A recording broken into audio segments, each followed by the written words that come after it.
Dwi'n Morris Dafydd a dwi'n gweithio i ardal harddwch naturiol eithriadol y Llŷn fel swyddog prosiectau a dwi'n gweithio'n benodol ar prosiectau'r gronfa datblygu cynaliadwy a prosiectau tiroedd cynaliadwy a llefydd cynaliadwy a gweithio efo gwirfoddolwyr hefyd.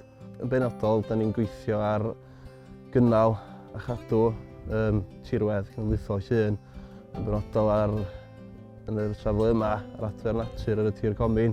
Yn gweithio efo gwirfoddolwyr, yn gweithio efo tirfeddianwyr ac hefyd yn gweithio efo'r gymdeithas yn lleol.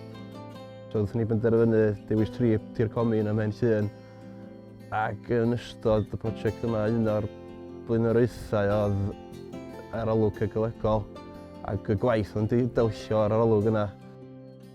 Bod y gwaith yn ei dynnu yma'n cael effaith positif ar natur yr ardal. Da ni wedi bod yn codi ymwybyddiaeth am y natur yn yr ardal. Da ni wedi creu 3 bwrdd gwybodaeth yn sôn am hanes yr ardal, y bwyd gwych sy'n cael yma ar y tiroedd comin.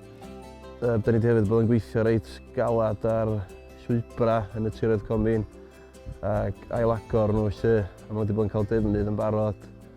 Da ni wedi bod hefyd yn gweithio ar strwythurau eraill o'n y tiroedd comin fel y wal gerrig sych. Nodwedd, wel, hanesyddol bwysig, maen nhw'n bwysig i cadw nhw, a maen nhw lot o hanes yn nhw fe. Ac hefyd, da ni wedi bod yn gwarad o rywogaethau ymledol yn benodol o dydandryn ar y tiroedd comin ac sbiria sydd, ia, dim yn cael ei adnabod gymaint lle, a Himalayan Balsam. Mae'r prosiect tair mlynedd yma wedi dod i ben rwan lle. A do, mae wedi bod yn brosiect da iawn.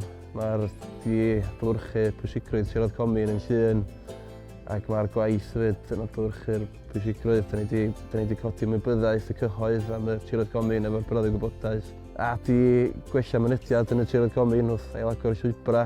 Mae wedi bod yn brosiect llwyddiannus iawn a da ni wedi cael adborth positif iawn gan y cyhoedd.